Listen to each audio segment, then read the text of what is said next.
inaaresto namin sa kasong pagpatay kay Atty. Meredith Owens. Ikaw na dapat ang manahimik o magsawalang kibo. Narito na po ang pakaabangan natin sa Lunes, October 14. Tinawagan ni Manang Evelyn itong si Ira upang makipagkita dahil may sasabihin daw siya tungkol sa pagkamatay ng mati niya. Agad naman umalis itong si Ira para makipagkita kay Manang Evelyn. Nang magkaharap na nga silang dalawa, ay sinabi naman ni Manang Evelyn kay Ira na kilala daw niya ang pumatay sa kanyang mati.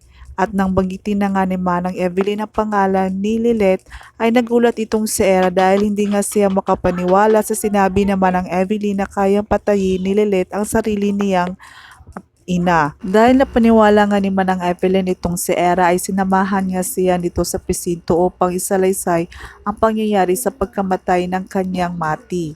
Nang makaharap na nga ni Manang Evelyn ang mga pulis at nandoon din itong si Atty. Rinan Alon, ay sinabi naman ni Atty. Rinan Alon sa mga press con na alam na daw nila ang totoo kung sino nga ang pumatay kay Atty. Meredith.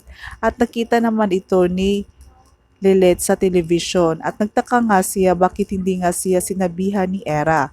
At nakita naman ni Lorena itong si Atty. Rinan Alon sa television. At balisa nga itong si Lorena dahil sa kanyang anak na si Ino. At nagtaka naman itong si Constantino bakit nga siya balisa para sa kanyang anak kung wala naman daw ginagawang masama ito. At gayon pa man, nagulat nga itong si Lilet nang makita nga niya na nasa bahay na nga ang mga pulis at inaaresto na nga siya sa salang pagpatay ng kanyang totoong ina na si Meredith. At yan po ang pakaabangan natin sa Lunes dahil nga makukulong nga itong si Lilet. Huwag po ninyong kalimutan mag-like at subscribe.